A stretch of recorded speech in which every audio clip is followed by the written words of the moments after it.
Hello guys, तो आज है मंडे और अभी हम लोग जा रहे हैं फर्नीचर मार्केट में। वहाँ पे एक दो दुकान में देखेंगे बेड्स वगैरह, फिर फाइनल करते हैं जैसा जो होगा। और मुझे एक कमेंट आया था कि आपके डोर पे जो बेल लगी है कुछ ऐसा ही था, वो कहाँ से लिया पता नहीं। तो मुझे समझ में नहीं आया आप किसकी बात कर रहे हो, किस चीज़ की बात कर रहे हो। बेल तो ये है, डोर बेल आप उसकी बात कर रहे हो। तो मुझे गिफ्ट में मिला था शबाना जी जो यूट्यूब फैमिली की मेंबर है, उन्होंने दिया था। बाकी ये तो दिवाली मुझे सजाया था वही है। अभी तक किसकी बात करूँ मुझे समझ में नहीं आया था। हम लोग बेड्स देखने आए हैं, परेशान हो गए ये लोग। अभी तो दूसरे ही दुकान घूमे हैं। सो गाइस, यही है करामा का पूरा फर्नीचर मार्केट। देख लीजिए यहाँ से यहाँ तक, और हम लोग पूरा घूम ही रहे हैं। हर दुकान में जाके पूछ रहे हैं। अभी तक अपने दुकान में नहीं गए, उनका तो हमें पता ही है रेट, बाकी दुकान में पूछ रहे हैं। सो गाइस, हम लोग घर पे आ गए हैं और आज भी हम लोग गए इतने, मतलब वहाँ पे करामा फर्नीचर मार्केट में ऑलमोस्ट जहाँ भी हम गए, जिस भी शॉप में गए, सब लोग सेम ही रेट बोल रहे हैं और बहुत ज़्यादा बोल रहे हैं। मैट्रेस छोड़ के भी लोग इतना ज़्यादा बता रहे हैं ना, स्टडी टेबल का, चेयर का और बेड का। और हमने जहाँ से मंदिर बनवाया था उस शॉप में भी उन्होंने मुझे जो बेड की प्राइस बताई थी, एक तो वही मुझे इतनी ज़्यादा लग रही थी और वो विदाउट बेडरेस्ट थी। और मैंने जो साइड में मैंने सोचा ना, वो जो उस तरह की सीढ़ी ऐसे होती है बिल्कुल ऐसे लगी हुई, जैसा आपने देखा भी होगा वीडियो पे जो बेड्स वगैरह में थे। तो मैंने सोचा वो सेफ नहीं है, बच्चे गिर सकते हैं ऊपर चढ़ने उतरने में। तो मैंने सोचा तो साइड वाली सीढ़ी दे दूंगी, उसमें स्टोरेज भी होगा, तो स्टोरेज भी काम में आ जाएगा और वो वाली बेड भी हो जाएगी, मतलब वैसी, और सीढ़ी भी वैसी हो जाएगी जो उस पर चढ़ के आराम से जा सकते हैं, उतर सकते हैं। उन्होंने उसका भी प्राइस मुझे लिखा था ऐसे साइड ड्रॉयर करके। मुझे वो चीज़ मेरे दिमाग में मतलब नहीं आई थी, मैं नहीं समझी थी कि वो अलग से उन्होंने प्राइस लिखा। बेड का अलग लिखा था, उसका अलग लिखा हुआ था, वो मेरे दिमाग में ही नहीं था। तो भी मुझे बेड का प्राइस ज़्यादा लग रहा था। वो जोड़ के तो बेड का प्राइस काफ़ी ज़्यादा पड़ रहा है, बहुत ज़्यादा। मतलब हमने कल जो देखा, जितना जो मुझे एक मुझे बेड दिखी थी उस टाइप की डिज़ाइन की, मुझे 3500 की थी शायद पैन में। तो मुझे वही ज्यादा लग रही थी कल देख के, और इनका प्राइस जब जोड़ा, सारा कुछ एक साथ जोड़ा, तो बहुत ज्यादा हो रहा है मैट्रेस छोड़ के। फिर भी मैंने सारे शॉप में देखा, हर जगह प्राइस बहुत ही ज्यादा है, तो कोई उपाय नहीं है अभी। और दूसरी एक बात क्या हुई गाइज, आपको क्या बताऊं, जिनसे मैं लेती हूँ, मतलब यूट्यूब पे भी कुछ लोग मुझे कमेंट करते हैं कि शॉप का एड्रेस दो। तो उनकी जो शॉप है ना, वहाँ पे 3-4 शॉप है। उनकी एक दूसरी शॉप में मैं उस दिन गई थी जहाँ के वीडियोज मैंने डाले थे, वहाँ पे कुछ मंदिर बने हुए थे। उनकी एक शॉप और है, तो उस शॉप में अलग अलग लोग रहते हैं जिनको मैं चेहरे से पहचानती भी नहीं। आप किसी से भी मिलोगे ना, तो वो आपको वही रेट बताएंगे जो मतलब सबको बताते हैं। बट अगर आप ऐसे जाते हो, आप बताओगे कि मेरी वीडियो देख के गए हो या कुछ भी, जिनसे मैं पहले टाइम मिली थी जब मैंने मंदिर बनाया था, या जिनका नंबर मेरे पास था, उनका नंबर मैं अगर किसी को पर्सनली देती हूँ, नंबर तो मैं यहाँ पे यूट्यूब पे उनका नाम लिख के नंबर तो नहीं लिख सकती हूँ ना। तो जो लोग मुझे इंस्टाग्राम पे मैसेज करते हैं, तो मैं उनको डीएम में दे देती हूँ नंबर, तो वो उनसे पर्सनली बात करते हैं, तो उनको वो कुछ डिस्काउंट दे देते हैं या कम कर देते हैं। क्योंकि शॉप पे तो और भी लोग रहते हैं। अब जितने लोग हैं, एक तो आज भी मैं गई हूँ तो मुझे अलग लोग ही दिखे, क्योंकि आज एक तो मैं उनको बिना बताए गई थी, मैं बाकी सारे शॉप में घूम रही थी, तो इसलिए मैंने फोन नहीं किया था। मुझे उनका रेट, मतलब उनका तो कोटेशन आ ही गया था। दूसरी बात, फिर जब सब जगह घूम लिया मैंने, तो सोचा कि उस दुकान में भी चली जाती हूँ। एक बार गई तो वो थे नहीं, तो दूसरे से पूछा कहाँ है, तो बोलते कि उनको इमरजेंसी में इंडिया जाना पड़ा। आप इंडिया गए हैं तो 1-1.5 महीने बाद आएंगे। तो वही है ना कि जिनसे मैं लेती थी, जो उस दुकान में एक रहते थे, उस दुकान में तो वैसे भी 4-5 लोग रहते हैं। अब उसमें से एक जिससे मेरी सबसे पहले बात हुई थी, जिनसे मैंने मंदिर की बात की थी, फिर उन्होंने मुझे बना के दिया था, जिन्होंने भी मुझसे नंबर मांगा तो मैंने उन्हीं का नंबर शेयर किया, फिर उन्हीं से बात हुई उन लोगों की, तो वो मुझे जान गए थे इस तरह से। तो इसलिए उनके पास भी कोई फोटोज वीडियोज आती थी मंदिर बनकर, तो मुझे पर्सनली सेंड कर देते थे। या फिर अगर मैं गई भी उनके शॉप पे, तो फिर उनसे ही पूछती थी कि मैं वीडियो ले लूँ, या फिर वही मुझे बोलते थे कि हाँ वीडियो बना लो। मतलब और भी लोग रहते हैं, बट और लोगों ने मुझे कभी नहीं बोला। इसीलिए आप लोग जो भी कोई मुझसे पब्लिकली मांगते हो ना नंबर, तो मैं किसी का फोन नंबर तो पब्लिकली नहीं लिख सकती हूँ, बिना किसी के परमिशन के मैं कैसे पब्लिकली लिख दूंगी। पब्लिकली उन्होंने मना किया हुआ खुद ही, क्योंकि क्रेडिट कार्ड वाले, बाकी भी बहुत सारे फेक कॉल्स इधर उधर भी आने लगते हैं ना, इसीलिए पब्लिकली मैं किसी का नंबर बिना परमिशन के कैसे लिख दूँ। ऐसे भी नहीं लिखना चाहिए, कोई परमिशन दे दे तो भी मैं नहीं लिखूंगी, तो इसीलिए नहीं लिखती हूँ। वैसे तो आप करामा के किसी भी फर्नीचर शॉप में चले जाओ, किसी में जाओ, तो आपको वही रेट बताएंगे। मैंने आज देख लिया, सबका रेट बराबर ही होता है। आज जो मैंने बेड का पूछा, सब मुझे वही रेट, अलग अलग शॉप में मैं गई, कभी इस पे जाती थी कभी उधर जाती थी, सबका रेट मोर और लेस सेम मिलता जुलता ही था। तो ये तो मुझे समझ में आया कि सब लोग वही रेट बताते हैं। हाँ, उसमें आप अगर आपको कोई एक इंसान को आप जानते हो जो आपको थोड़ा सा 100-200 डिस्काउंट दे दे तो बात अलग होती है। तो इसीलिए मैं बस एक इंसान को वहाँ पे जानती हूँ। मैं जिस शॉप में जाती हूँ वहाँ के एक इंसान को बस जानती हूँ, तो इसीलिए मैं उन्हीं का नंबर देती हूँ। और जिनको भी मैंने दिया है तो उन्हीं से बात करके उन्होंने नंबर बनाया। जो भी मेरे रेफरेंस से 5-6 लोग गए वहाँ पे उन्होंने बनाया, तो उन्हीं से बात करके बनाया। जैसे आज मैं गई तो दिखे नहीं, बोल तो फिर किसी और ने बताया कि इमरजेंसी में 1 महीने की छुट्टी पे गए हैं, तो 1 से 1.5 महीना भी लग सकता है। इस बीच में चैट किया नहीं, बात किया नहीं, उन्होंने मुझे कोटेशन दिया था, मैंने रिप्लाई भी नहीं किया था। मैंने सोचा थोड़ा मार्केट घूम लेती हूँ, पता कर लेती हूँ। तो होम बॉक्स गई, दैन्यूब गई, पैन में गई, आज करामा मार्केट पूरा घूमा, आज करामा फर्नीचर मार्केट घूमा, नई बात बनी। तो आज सोचा दुकान में जाके देखती हूँ तो थे ही नहीं। अब 1 महीना तक और वो हो गया। अब वैसे जो लोग दुकान में हैं वो लोग ज़्यादा ही बता रहे हैं, मुझे ये भी पता है।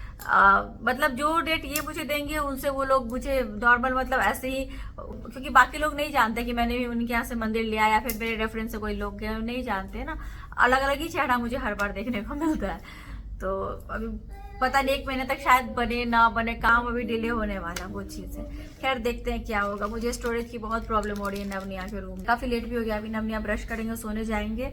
खाना सबने खा लिया था और कल इन लोगों के स्कूल में स्पोर्ट्स डे है, तो फिर सुबह सुबह जाना भी है। नव की आज तबीयत भी थोड़ी ठीक नहीं है।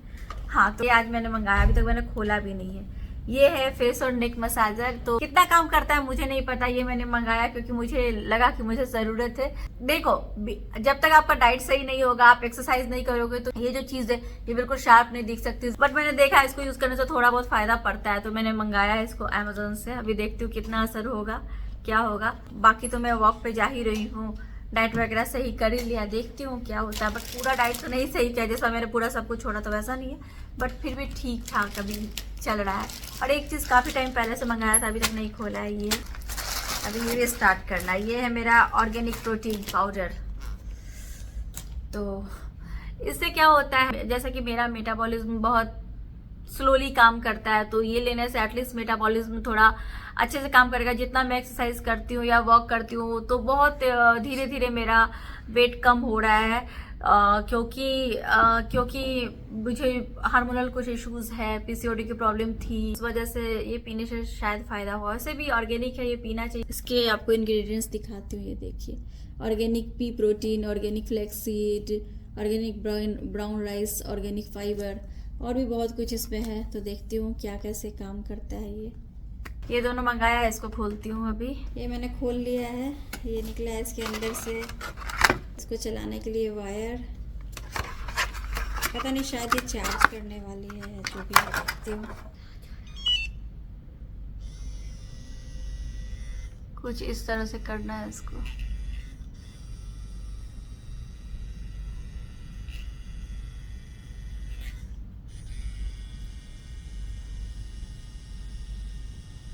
क्या कर रहे हो? ऐसा नहीं कि एक दिन में मिरेकल हो जाएगा, इसको रेगुलरली यूज करना है।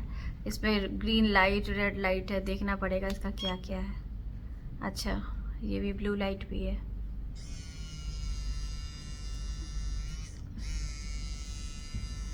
देखना पड़ेगा, इसका सिस्टम समझना पड़ेगा। अभी ऐसे समझ नहीं आ रहा है मुझे।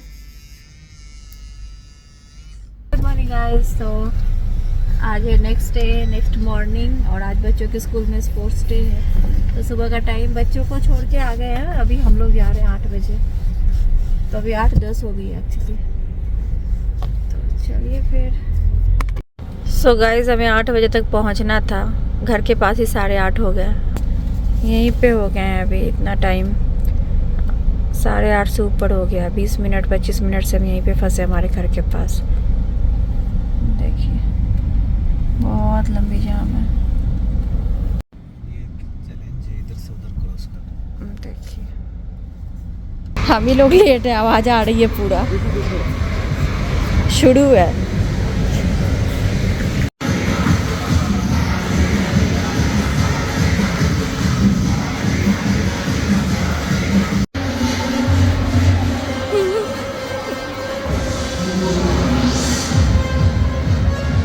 छिटकी अनाया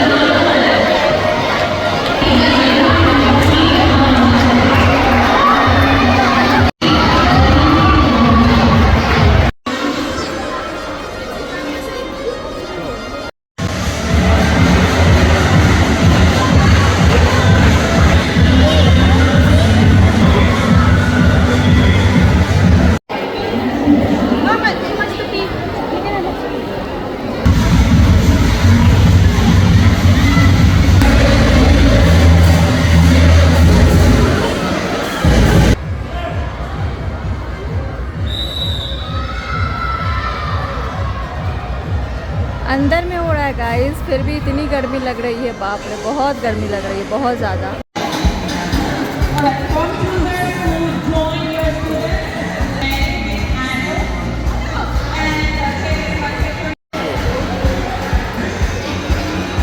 तो आ गए हम लोग घर, बहुत ज़्यादा गर्मी है बाप रे, और जल्दी छुट्टी हुई आज, 11:15 तक अभी हम लोग घर पे आ गए। सो गाइज अभी शाम के बज रहे हैं 5:30 और नवनी आ गया डांस क्लास के लिए। हम तीनों आने के बाद इतनी गहरी नींद में सोए, इतनी गहरी नींद में क्या ही बताऊँ, चेहरे से तो पता चल ही रहा होगा। तो बस नवनी आ गया डांस क्लास के लिए, अनिमेश काम कर रहे थे, उनकी मीटिंग थी, अभी वो बाहर गए वॉक के लिए। वो इस टाइम में जाते हैं, इस टाइम में भी धूप रहती है 5:30 बजे, तो मैं नहीं जाती हूँ इस टाइम में, मैं रात में जाती हूँ। दूध गर्म कर रही हूँ, नवनी आएंगे तो दूध पियेंगे। मैंने जो प्रोटीन पाउडर मंगाया है उसको स्किम मिल्क में पीना है, तो ये फुल फैट मिल्क है, तो इसमें तो नहीं पीऊँगी, तो वो आया नहीं है अभी तक मेरा, आज जब आएगा तभी पीऊँगी, नहीं तो मैंने सोचा था मैं भी अभी पी लेती। बच्चों के लिए दूध यहाँ पे रेडी है, आएंगे पियेंगे। और ये कप्स वो हैं जो बिल्डिंग की तरफ से मिले थे, ये देखिए, ये वही नेशनल डे पे आ गए दोनों, आते के साथ भूख लगी रहती है इन लोगों को। तो क्या ना, मम्मी का बहुत दिन से नहीं आई है। मैं घर साफ करके उसको बुलाऊंगी। अच्छा, अपने फ्रेंड को बुलाओगी? हाँ, मैं घर साफ करूंगी पहले, फिर मैं बुलाऊंगी। ओके ठीक है। Hello cutie pie. Cutie pie रोज डांस टीचर ही बोलती है जी, कभी कभी मुझे बोलती, कभी कभी मम्मी को बोलती है। हाँ आज है ना मम्मी को बोली थी क्यूटी पाई। इस पे क्या लिखा है? अच्छा, ये तो मैंने नहीं रख, देखो गाइस निया का। हाँ, ये नया प्रियदर्शी का प्लांट वाला है, मुझे 2 स्टार्स मिला है, ये मेरे स्कूल का है। कितना प्लान बना दिया तो तरीका से। अरे यार देखो सिखा दूंगा यार, कितना डिलीशन। यम्मी वो मैं को मैं बुला सकती हो, बदमाशी नहीं कर सकती है। बदमाशी नहीं करेगी? नहीं गर्ल्स, जब है ना मैं किचन खेल रही थी उसकी बैंड से, और वो अच्छा से खेल रही थी। अभी मैं डिनर के लिए डोसा बना रही हूँ, सब डोसा ही खाएंगे, तो बस वो तैयार कर लेती हूँ। सो गाइस अभी बज रहे हैं रात के 9:30, अभी आपसे मिल रहे हैं और वॉक वगैरह हमारा हो गया, सब कुछ हो गया, और अब सोने जाने वाले थे, तो मैंने सोचा कि आपसे 5 मिनट बात कर लेते हैं, क्योंकि इंश्योरेंस वाली बात आज तक अनिमेश ने नहीं बताई, उन्होंने बोला था मैं डिटेल में बताऊंगा, और एक कमेंट भी आ गया था कि इंश्योरेंस का क्या हुआ, तो याद आया कि अरे ये बोला नहीं है। तो आज तो आपने देखा ही हमारा रूटीन क्या था, वही कल हम लोग गए थे फर्नीचर मार्केट में, यानी मंडे को, आज ट्यूसडे को नवनिया का स्पोर्ट्स डे था सुबह में। आज इतना टाइम तक हमें नहीं रुकना पड़ा, पहले जितना देर रहना पड़ता था, क्योंकि इंडोर था ना, तो फिर इतना नहीं, फिर जल्दी जल्दी में हो गया, बट फिर भी टाइम तो लगा ना, कितने सारे 11:15 बजे तक आए। गर्मी काफी थी। हाँ बहुत गर्मी थी, समय समय पे पानी पीना बहुत अनिवार्य था इनफैक्ट। और आने के बाद मैं नवनिया तीनों ऐसा सोए ना, बाप रे, एकदम हम लोग ऐसा सोए कि सीधे शाम में उठे उसके डांस क्लास के टाइम में। और अभी तक फर्नीचर का हमारा कुछ फाइनल नहीं हुआ, कल हम लोग पूरा इतना घूम के भी आए, देखते हैं क्या होता है। एक दिन हो जाएगा। कितनी बड़ी गलती हो गई मुझसे, मैंने वो साइड सीढ़ी का देखा ही नहीं कोटेशन उसका अलग से लिखा हुआ था उन्होंने। सही बात है। अभिनंदन, आभार, करते रहे हमें प्यार, हमें तो रहता है आपसे मिलने का इंतजार। उम्मीद है सभी अच्छे होंगे, सुरक्षित होंगे, कुशल होंगे, होना भी चाहिए। अच्छा लगा ये सुनकर कि अभी भी कुछ लोगों को ये अच्छा लगता है। अभिनंदन, आभार नहीं तो ये आउटडेटेड हो गया था, राइट? ठीक है, ओल्ड इज ऑलवेज गोल्ड। सही बात। खैर, तो श्वेता बात कर रही थी इंश्योरेंस की, तो इंश्योरेंस जैसा श्वेता ने बताया और मैंने भी पहले बताया था कि काफ़ी चैलेंजेस आए, और इस साल मुझे अपनी फैमिली का, यानी हम चारों का टोटल 37,000 दिरहाम पे करना था, 1 साल का इंश्योरेंस। तो जब हार्ट अटैक आया था उसके बाद से इंश्योरेंस बढ़ते गया, उसके बाद 13,000 हुआ, 13,000 से फिर 21,000 हुआ, 21,000 से फिर 29,000 हुआ, and this year the existing insurance company उन्होंने 37,000 के आसपास बोला आपको पे करना पड़ेगा। तो उन्होंने हर साल बढ़ाया और काफ़ी बढ़ाया। 29,000 के बाद जब अब 37,000 का जो कोटेशन आया, तो रुक गया कि नहीं, अगर मैंने ये एक्सेप्ट किया तो अगली बार फिर से 37 जो है वो 45 हो जाएगा, फिर 45 जो है वो 52 53 हो जाएगा। इसीलिए उसको रोका कि नहीं, अभी आगे जो है वो काम करना पड़ेगा इस पे। और फिर हमने DHA को अप्रोच किया, DHA को कंप्लेन किया कि एग्जिस्टिंग कंपनी जो है वो पिछले 3 साल से ऐसा इंश्योरेंस का प्रीमियम जो है वो बढ़ा रही है। तो DHA ने भी इस पे एक्शन लिया, 3 से 4 वर्किंग डेज लगे, पूरा रिस्पॉन्स आया। तो रिस्पॉन्स जो है वो काफ़ी पॉजिटिव आया और हमने जो एग्जिस्टिंग इंश्योरेंस कंपनी थी उसको दबाया। अब यहाँ पे एक और ट्विस्ट है कि जब 37,000 उन्होंने कोट किया, उसमें मेरा जो इंश्योरेंस चार्जेस उन्होंने कोट किया था वो अराउंड 9,500 के आसपास कोट किया था। तो मैंने क्या किया, उनको बोला कि सिर्फ मेरा रिन्यू करो, मेरी फैमिली का मत रिन्यू करो, बिकॉज और भी काफ़ी अच्छी कंपनीज थी जो फैमिली का अच्छा कवरेज दे रही थी, क्योंकि प्रॉब्लम तो मेरे साथ है, मेरी फैमिली के साथ नहीं। तो इनका जो ऐसे भी प्रीमियम अमाउंट कम होना चाहिए। उन्होंने एक गलती कर दी थी, श्वेता का बढ़ा दिया था। श्वेता का जो प्रीमियम है वो लगभग 14,500 के आसपास कर दिया था, जबकि मेरा प्रीमियम कम था 9,500। तो इस बात को लेकर मैं DHA तक गया कि मुझे प्रॉब्लम थी, तो मेरा प्रीमियम ज़्यादा होना चाहिए, बट मेरी फैमिली का प्रीमियम क्यों ज़्यादा है, और हर साल ये बढ़ा के इतना ले गए हैं और मुझे अलग से भी लेने नहीं दे रहे हैं। जब हमने ये बात लिखी उनको, एग्जिस्टिंग इंश्योरेंस कंपनी को, कि मुझे मेरा इंश्योरेंस चाहिए सिर्फ, बाकी मैं तीनों का नहीं लूँगा, यानी श्वेता और बच्चों का, तो उन्होंने मुझे रिप्लाई किया कि देखिए, अगर आप ऐसा नहीं करेंगे तो आपका खुद का प्रीमियम जो है वो 2 गुना, 3 गुना या 4 गुना भी हो सकता है। इस बात को लेकर फिर मैंने DHA को लिखा और ऐसी बात की। सो फाइनली क्या है कि जो एग्जिस्टिंग कंपनी है उन्होंने 12,300 दिरहम में अग्री किया, थोड़ा सा बढ़ाया। तो उन्होंने कहा कि मैं आपका इंश्योरेंस करने को तैयार हूँ एट 12,336 के आसपास इंक्लूडिंग वैट, और उसमें एग्जिस्टिंग जो कंडीशन है हेल्थ की वो इंक्लूडेड है। तो उन्होंने ये अलाउ किया, और फिर श्वेता और बच्चों का मैंने अलग से किया, जिसका 13,300 वैट के साथ पड़ा। यानी कि कुल मिला के बात जो है वो 25,600 में हो गई, जो 37,000 में होने वाली थी। और इनके इंश्योरेंस में एक और अच्छी बात है कि इनके इंश्योरेंस का जो कवरेज है वो 1 मिलियन का है, ये अच्छी बात है। और मेरे इंश्योरेंस का कवरेज 250 का है। तो पहले 250 पूरी फैमिली का था, अभी 1 मिलियन सिर्फ इन तीनों का है। और इनके इंश्योरेंस में अच्छी बात यह है कि डेंटल भी कवर्ड है, जो पहले नहीं था। उसके बाद इनके इंश्योरेंस में वर्ल्ड वाइड कवरेज है, मेरे इंश्योरेंस में सिर्फ UAE और इंडिया कवरेज है, इनके इंश्योरेंस में वर्ल्ड वाइड कवरेज है, जो कि अच्छी बात हो गई, क्योंकि डेंटल बच्चे हैं तो दांत की तो चेकअप होनी ही चाहिए, कभी दांत एक्सट्रैक्ट करना है। पे करते थे डेंटल का, यहाँ हम लोग लोग पे भी का अच्छा चार्जेस करते बहुत थे। ज्यादा है। तो इंश्योरेंस हो भी गई, और कार्ड जो है इंश्योरेंस का आ भी गया आजकल, तो मेरे साइट में रजिस्टर होते हैं सारी चीज़, तो वो रजिस्टर हो भी गया। मेरा अलग इंश्योरेंस कंपनी है एंड इनका अलग है। कुल मिला के बात यही है कि जो 37,000 कोट किया था उन्होंने, वो हमें मिला जुला के 25,600 ही पे करना पड़ा। और वैसे तो ये कंपनी पे करती है, लेकिन ये जस्टिफाइड अमाउंट नहीं है कि अगर मुझे कुछ प्रॉब्लम हुआ है उसके कारण जो अमाउंट बढ़ते जा रहा है, तो हमें भी ये स्टेप लेने चाहिए कि अमाउंट कम हो। और वो हमने बराबर लिया DHA से, अमाउंट कम करके दिया, कम को करके नहीं दिया, एक्चुअली ब्रेक करके पॉलिसी लिया, ताकि बेस्ट जो है रेट्स और बेस्ट कवरेज जो है वो सारा मिल जाए फैमिली के लिए।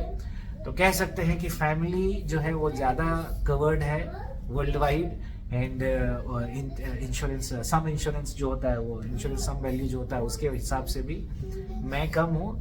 लेकिन फिर भी अच्छी बात है कि कम चीज़ में अच्छी चीज़ें कवर हो गई, और ये तभी हुआ जब हमें लगा कि नहीं, अब ये बढ़ जाएगा बहुत। तो जिन लोगों को ये समस्या आ रही है, जिनको कुछ हेल्थ रिलेटेड प्रॉब्लम हुआ है और इंश्योरेंस कंपनी बढ़ा रही है, वो हमेशा ये बात बोलेंगे कि किसी एक फैक्टर पे, फॉर एग्जांपल डायबिटीज़ है तो डायबिटीज़ पे 20% बढ़ा रहे हैं, हर साल बढ़ाएंगे वो। और अगर हाइपरटेंशन है तो हाइपरटेंशन पे 20% बढ़ाएंगे। तो ये 40% बढ़ाते ले जा सकते हैं। एक टाइम आएगा जब पानी सर से ऊपर चला जाएगा, तो सबको इस पे ध्यान देना चाहिए और ऐसी चीज़ों का विरोध करना चाहिए। ये सही नहीं है। और ऑन ह्यूमैनिटेरियन ग्राउंड गवर्नमेंट भी समझती है कि ये गलत है। अगर किसी को मेजर बीमारी हो गई, इसका मतलब ये नहीं कि प्रीमियम जो है वो हर साल 3 गुना, 4 गुना, 5 गुना हो जाए, ये गलत है। सो बहुत बहुत धन्यवाद DHA टीम का, UAE गवर्नमेंट का, जो एटलीस्ट कम से कम ये जो प्राइस है कम हुआ। अब आगे जो है शायद मेरे जो क्लेम्स होंगे उसके हिसाब से हो सकता है बढ़े प्राइस, श्वेता के क्लेम जो होंगे उनके हिसाब से हो सकता है घटे भी, बच्चों के क्लेम के हिसाब से घटे भी, जो कि मेरी प्रीवियस कंपनी में जब हमने सम्मिलित रूप से लिया हुआ था इंश्योरेंस उसमें नहीं हो रहा था। तो आप सभी का भी बहुत बहुत धन्यवाद इतना बड़ा एक्सप्लेनेशन सुनने के लिए। बट एक स्टोरी थी जो साझा करनी थी, शायद आप सभी को कहीं ना कहीं काम आ सकती है। तो सही समय पर सही आंकलन करके DHA को कंप्लेन करना चाहिए। जिनको भी ऐसे प्रॉब्लम दिख रही है, DHA यानी कि दुबई हेल्थ अथॉरिटी जो है आपको जरूर सहयोग करेगी आपका, और की है मेरा, इसीलिए मैंने आपको ये बताया। और हमारी जो फ्रेंड है शिखा, उनके हस्बैंड से भी अनिमेश ने बात की, वो भी उसी सेक्टर में है, तो उन्होंने भी काफी कुछ बताया था। हाँ, ये तो बात है, सही मायने में जो इनकी फ्रेंड है शिखा, उनके हस्बैंड है शुभम, वो इसी फील्ड में है। तो वो मुझे टाइम टू टाइम जो है गाइड कर रहे थे कि आप ऐसे करो, ऐसे मत करो। मैं सारे ईमेल जो है उनके साथ शेयर कर रहा था, अपने कंप्लेंट भी शेयर कर रहा था। और ये अलग बात है कि उनकी कंपनी जो थी वो भी इंश्योरेंस करती यहीं की है, तो वो अगर मेरा इंश्योरेंस करती विथ ऑल द कंडीशंस जो अभी नोन है तो वो काफ़ी महंगी होती, ये भी उन्होंने बता दिया था। बट उन्होंने भी काफ़ी हेल्प किया कि ऐसी चीज़ों को कैसे हैंडल करना चाहिए, and this is now right time to do it, and उसके हिसाब से भी हमने डिसीजन लिया। तो बहुत बहुत धन्यवाद उनका भी। आई बिलीव कि वो देख रहे हो ये blog, and dear friends, anyway ये चलता है और सबको सबकी हेल्प करनी चाहिए कभी ना कभी, कहीं ना कहीं, और इसकी ज़रूरत भी पड़ती है। आप किसी को करेंगे, कोई आपका करेगा, यही तो होता है। यही है बस। तो फाइनली यही हुआ कि जो प्रॉब्लम हुई थी, और ऐसा हो गया था ना कि मतलब दवा भी अनिमेश की खत्म हो गई थी, जो मैंने आपको पहले भी बताया था। तो वो तो उन्होंने कुछ मेडिसिन पे करके लिया था, लेकिन टाइम पे आ गया, और भी जो बहुत ज्यादा पे करना पड़ता। 5-6 मेडिसिन थे ना आपके, जो एकदम डेडलाइन आ गई थी, मेडिसिन खत्म हुई उसी दिन आया। मतलब उन्होंने डॉक्टर से दिखाया हुआ था, तो वो कार्ड जिस दिन आया ना तो एक्सेप्ट कर लिया। 1-2 दिन और लेट होता तो फिर से जाके दिखाना पड़ता, और मेडिसिन के लिए फिर से अप्रूवल लेना पड़ता, तो बहुत लफड़ा लग जाता। बट सब कुछ हो गया मतलब ढंग से, नहीं तो फिर मुश्किल होती, ये चीज है। सही बात है। बस यही था, यही छोटी सी इन्फॉर्मेशन आप लोगों के साथ शेयर करनी थी। कहीं भी रहिए, इंडिया रहिए, दुनिया के किसी भी कोने में रहिए, ये सब इन्फॉर्मेशन और ये नॉलेज होना जरूरी है कि आपका जो हक है, आपका जो अधिकार है, वो आपको लेना है। कैसे भी कोई भी आपको इस तरह से लूट नहीं सकता है, कहीं भी बेवकूफ नहीं बना। आपके पैसे हैं, आपको कहाँ पे किस हिसाब से खर्च करना है, किस हिसाब से आपको पे करना है, ये आप जानते हो। और कोई आपसे जबरदस्ती के बहुत ज्यादा पैसे खर्च नहीं करवा सकता है, क्योंकि एक लिमिट होती है ना हर चीज की। और यहाँ पे इन सब चीजों का खास ध्यान रखा जाता है कि अगर मतलब कोई भी चीज लिमिट में आपका जाए, मतलब इतना नहीं हो सकता कि आप अगर नहीं खर्च कर सकते हो इतना ज्यादा, फिर भी आपको देना है, ऐसा तो नहीं हो सकता है ना। तो इसीलिए लिखा था अनिमेश ने, और चलो थैंक्स टू गॉड कि सब कुछ अच्छा हुआ है कि नहीं। सही बात है, काफी समय भी बर्बाद हुआ, कह सकते हैं कि 7-8 दिन तो गया इसमें, बट अंत भला तो सब भला। इसीलिए सही टाइम पे ये जजमेंट लीजिए। हमारे केस में तो ये ईद की छुट्टी थी, और हम लोग इंडिया चले गए थे, यही सब थी। वो रेन का इशू हो गया, तो बहुत सारी चीजें हो गई साथ में, बट अंत भला तो सब भला, इनसे बोलता हूँ। एंड बहुत बहुत धन्यवाद हमारे मित्र का भी, जिन्होंने हमें काफ़ी गाइड किया how to take up this issue with DHA, and it actually worked. तो चलिए फिर मिलते हैं आपसे अपनी अगली वीडियो में। तब तक के लिए I was looking at Shweta कि भाई ब्लॉग एंड हो रहा है कि हाँ, एंड हो रहा है। चलो अब सोना भी है, कल स्कूल है इन लोगों का। ठीक है, तो good night, buonanotte in Italian, ci vediamo domani o ci vediamo presto. See you in next vlog, next time. Are you talking Arabic? No, I was talking शब्बा खैर, Italian. शब्बा खैर बोलते हैं। फायदे को क्या होता है? तो चलिए गाइस, आज की वीडियो यही पेंट करते हैं। कहाँ आए थे? मिलते हैं आपसे अपनी अगली वीडियो में, तब तक के लिए bye bye, thanks for watching. ये ऊपर डैडी से क्या क्वेश्चन पूछ रही है। किस क्लास है? चलो।